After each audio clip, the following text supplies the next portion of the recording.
Hi!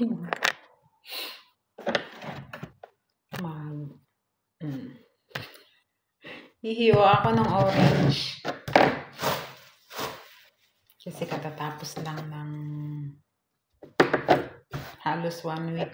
1 week din. More than nga kasi Webes pa lang nung nakaraan. Masama na yung pakiramdam ko bago yung birthday ko. Nakasama ko si Ann sa biyahe. Masama na talaga yung pakiramdam ko pero hindi ko akalain na siya tutuloy-tuloy na nilalagnat ako. Tapos pumasok pa rin ako ng Friday. Hindi ko pa rin siya pinapansin. Wala naman akong lagnat pero kasi iba yung pakiramdam ko. Tapos yun na, Sabado. Doon ako nakaramdam ng lalagnat na ako. Tapos, paalam ako sa manager ko na hindi ako makakapag-opening kasi closing ako that time, Sabado. Tapos,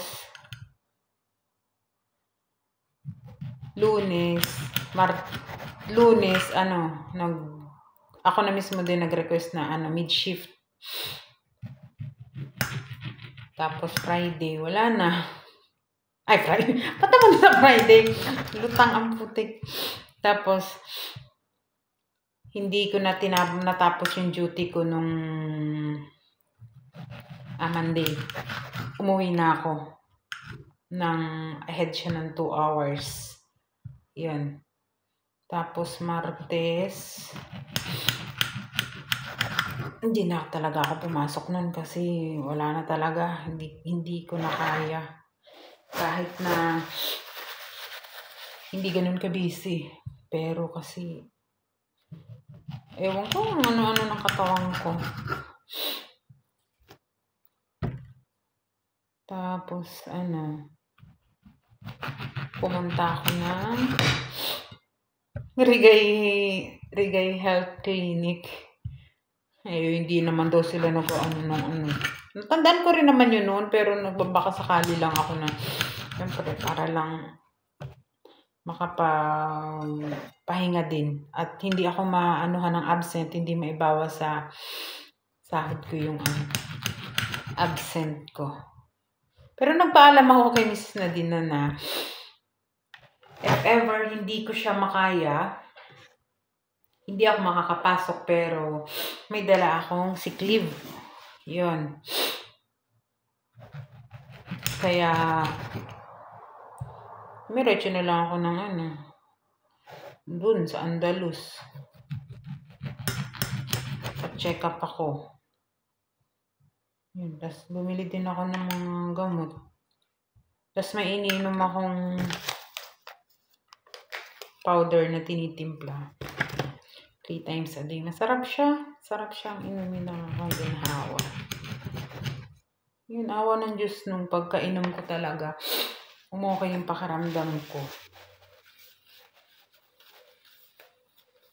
Kaya, kapasok ako ngayon kasi wala si Dan para mabsent ulit. Kailangan pumasok kasi off ng dalawa Yun. Itingnan ko lang dun. Baka may tao na naman. Kain!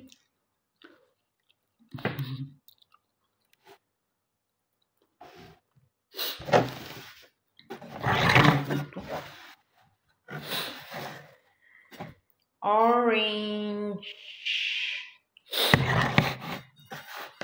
Wala akong ganang kumain. As in talaga. Kaya alam kong nabawasan ang aking panga. Oo. Alam ko, nabawasan. Paano? May lagnat na. Naliligo. Naliligo ako kasi. Akala ko mawawala siya. Hindi.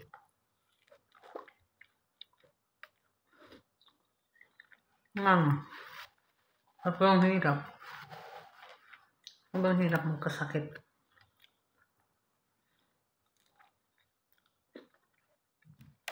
Mas gugustuhin ko pang pumasok ng straight duty dito kaysa sa nangyari na yun eh. Sobrang hirap.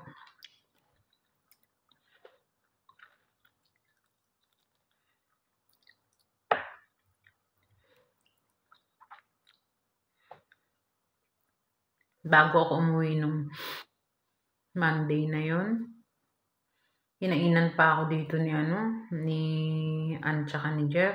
So Jeff, huwag mo nang dagdagan yung kanin, masasayang lang. Tapos yung kanin na binigay ni Ann, binawasan ko pa yun, inuwi ko.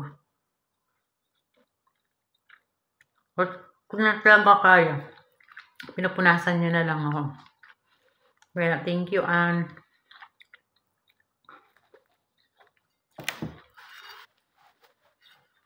Tsaka niya dito, pinupunasan niya ako. Parang, kasi nag-aantay ako ng transpo.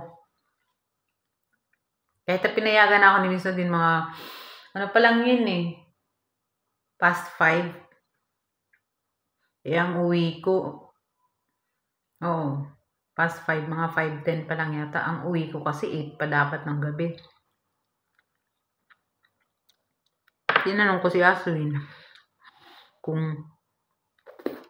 what time ba yung biyahe. Kung nandito sa Avenues, ay buti nag-reply siya. Tingnan, hindi lumagpas ng alas 6 eh.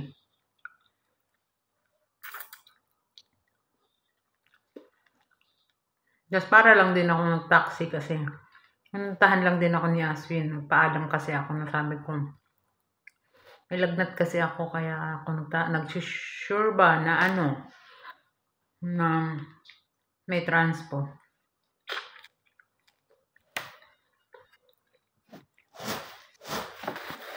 Kaya ako lang yung transpo that time.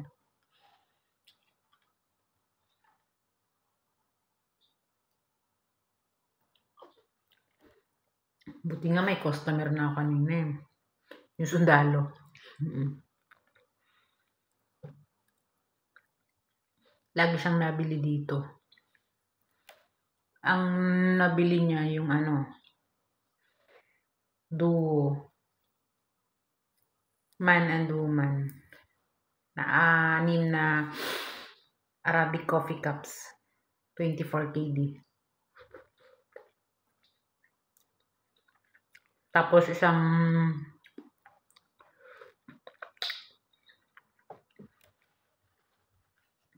tray na kahoy na sinuggest ko sa kanya. Kasi ang ganda nung matarang na bili niya. Parang,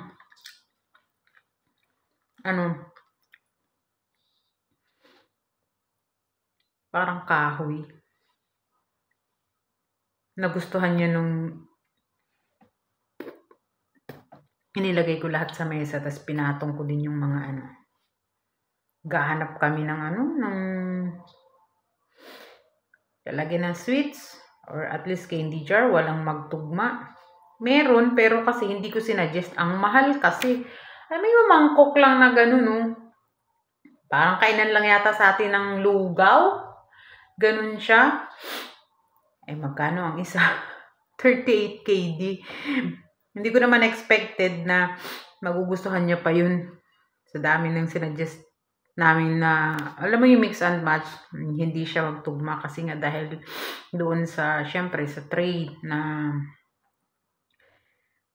kahoy, yung matara na medyo kahoy din siya, pero ang pinakabunganga niya stainless. Yun kasi nga naman, stainless siya. Tapos yung holder kasi ng napili niya, mayroon kasing real pearl, kaya 38 KD ang isa.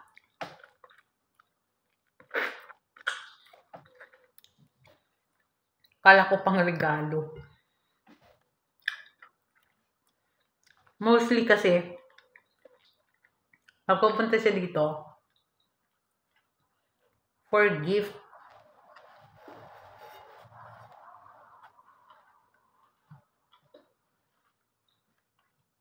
Malakas lang yung hangin. Parang tao nga yata.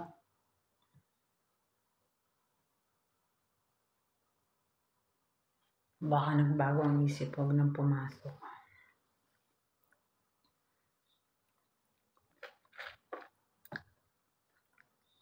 Kaya tinanong ko kung for hadiah. Hindi daw. Hindi naman ako marunong magsalita ng Arabic, pero nakakaintindi kasi ako. Nakakaintindi na, nakakaintindi na. Pero pagdating sa numbering, doon naman ako marunong. Kaya, okay lang na communicate sa paraan na kaya mong i-explain sa kanila. Pero ang pinaka-importante kasi syempre yung halaga. Hindi ka kasi pwedeng magkamali ng sasabihin sa kanila kasi paano minsan kapag, di ba, syempre i-insist nila na yun yung sinabi ko. Kaya nagulat ako. Alam mo yung ilang piraso lang, 90 KD. Hindi pa kasama yung binili niyang Matara.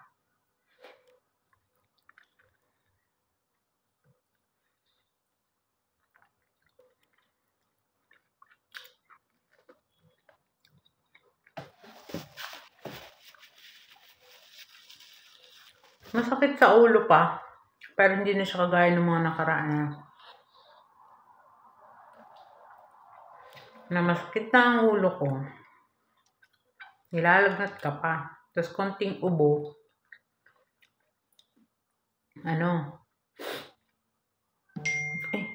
Gulat naman ako.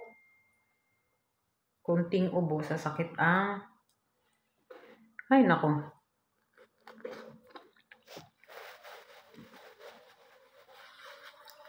Wait lang, sana may customer.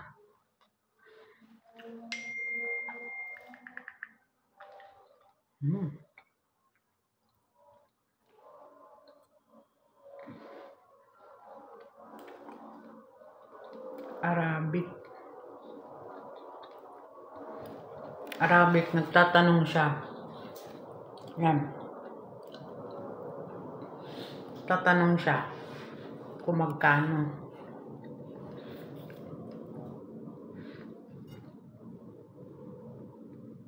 Nagtatanong nga ba? Wait lang. Tinatranslate ko na lang kasi kapag sobrang Arabic na Mawjud.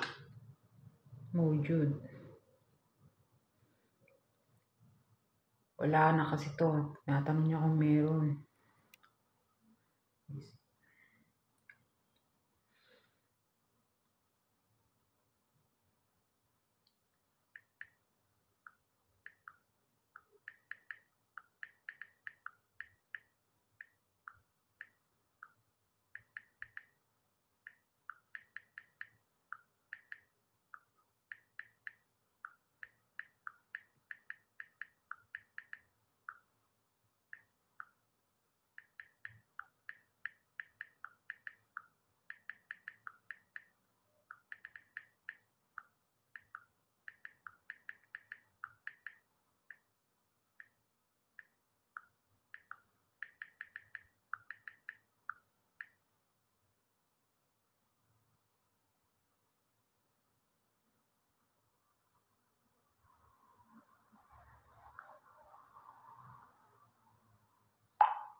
Ayun na.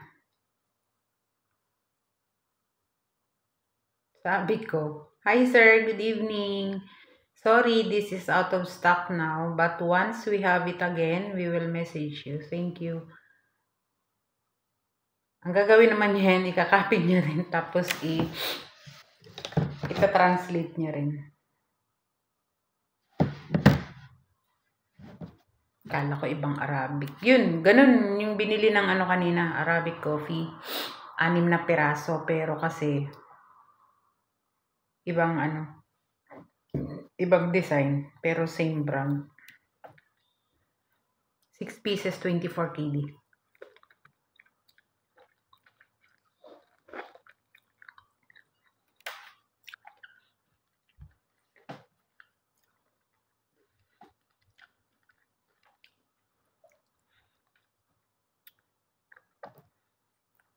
I-edit ko na lang bago ko to i-upload.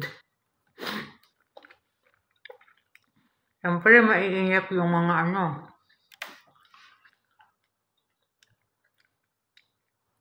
Yung mga marites. Yung mga naboboard lang na gusto manood ng video ko. Thank you. Sobrang thank you. It helps a lot sa channel ko.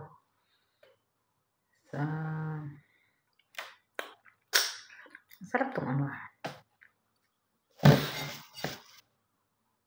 Tumutunog-tunog yung ano ng main door.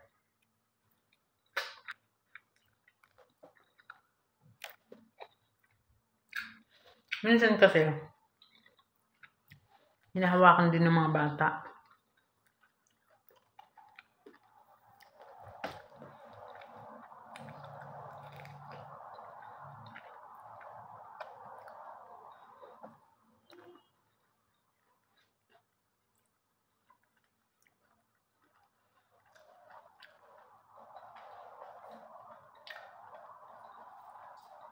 Kasi nagre-reflect doon na may ano, tao.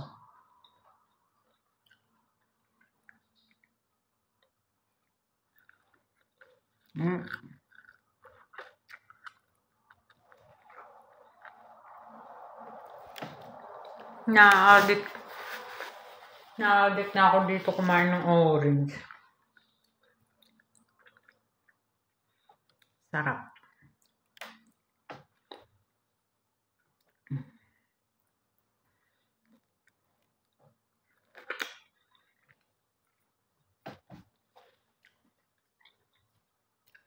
Ang damit ko, doble pa yan.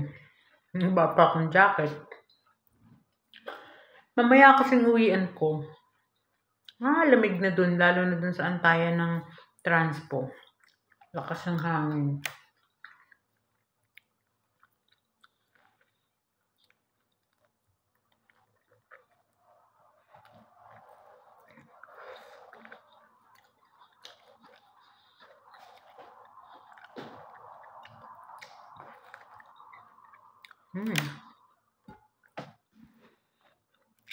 Dapat ko na maubos. San lang.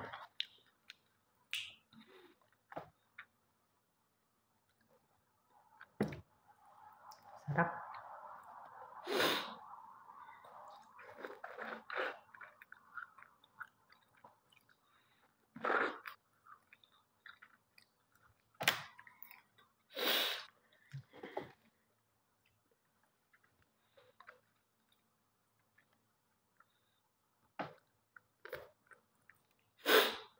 Ito ulit yung sinuot ng damit kasi ang comfy niya isuot. So, kapag Friday or Saturday, ito na yung isusuot ko. Kapalitan siya ng yung uniform ko na may kwelyo na puti. Kapag wala naman kasing opisina kapag Friday at Saturday. Pero kapag Sunday to Thursday, dapat naka-uniform. Pero minsan hindi na ako nag-uniform kasi ang hirap mamalan siya na mamalan siya. Alis to eat na lang na mag-uniform talaga ng Sunday to Tuesday. Kasi nandiyan si Madam. Kasi minsan tatawagan ka ni Madam.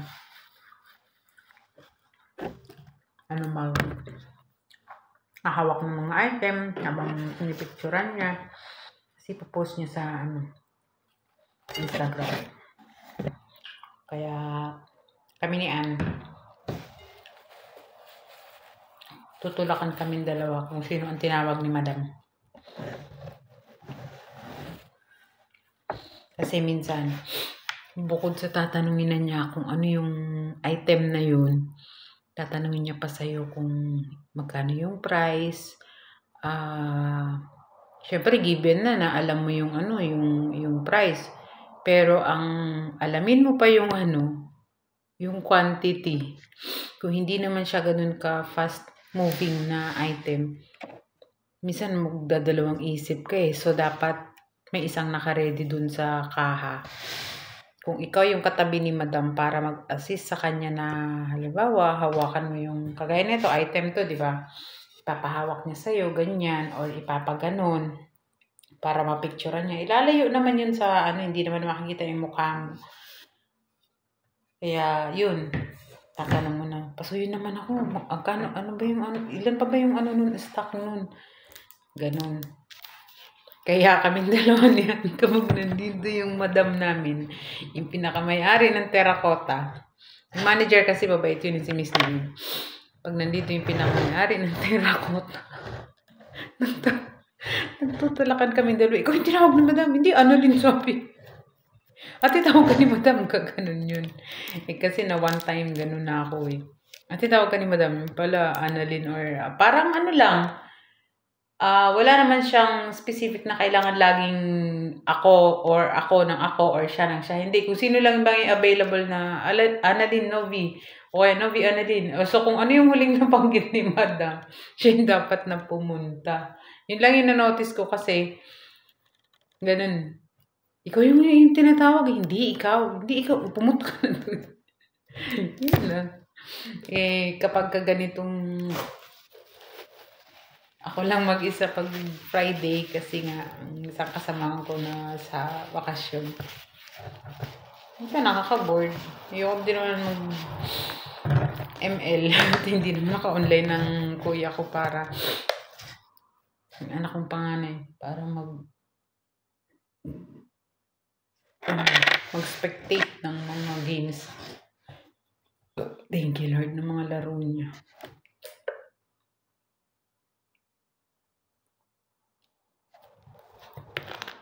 Pwede kang maglaro, pwede kang mag-call, lahat. Pero, nakakasawa nga. Wala. Kasi gusto talaga nila to eh. Malapit na kasi Ramadan. Ako po, pag Ramadan, hindi mo talaga magawang umupo. Grabe. Diyos ko. Kasi bukod sa may walk-in ka na, ito walang tigil to. May tumatawag, may panay chat. Nako. Nakakapagod. Tapos antabayanan mo pa syempre yung mga order ng website. Din kasi kami sa website, sa Blims. Na parang Shopee sa atin, Blims dito. Yun. I-refresh mo yun para makita mo kung may mga order kasi kapag hindi mo na halimbawa naka-order na sa Blims tapos or sa website na terracotta website, hindi mo siya na-click para parang order accepted, ganon, or preparing products, shipping order, ganon, kung ano na ba yung gagawin namin. Yung gagawin kasi ni madam, syempre, na-open niya yung diba? Na-open niya sa laptop niya yung yung lahat ng yun, kung anong meron dito sa counter. Pipicturean niya yan. Tapos isi-send sa GC. So, kami naman ngayon, matataranta. Nag-chat si madam, meron palang website orders. Hindi ba na-check to kanina? Ganun. Kagaya nito. Ayan, meron siya mga kaya alam kong na-open niya. Ayan.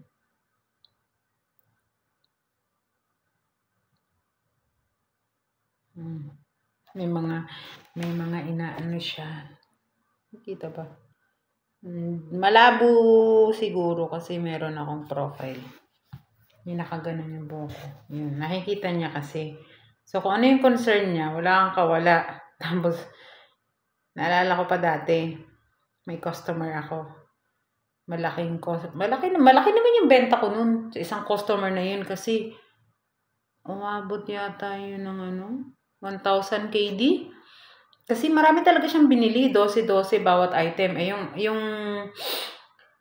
Yung na yun, yung collection na yun ng B-Home Collections galing ng Belgium. Walang signal. Patay tayo dito.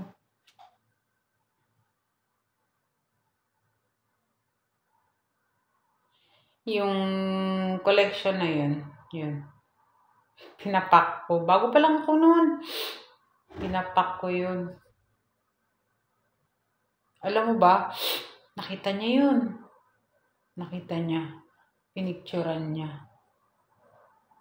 Tapos, sinend niya sa GC. Yes, I know, sabi niya. Nakikita niya pala ako.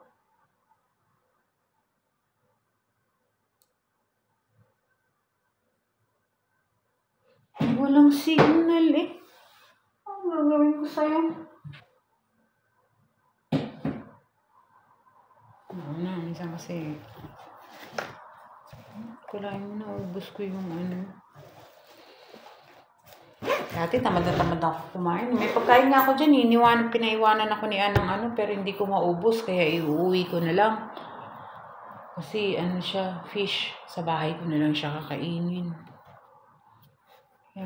Mabalik na ako dun. Liligpitin ko lang tong kinainan ko. Para magtrabaho ulit. Thank you po sa laging panonood. God bless us all.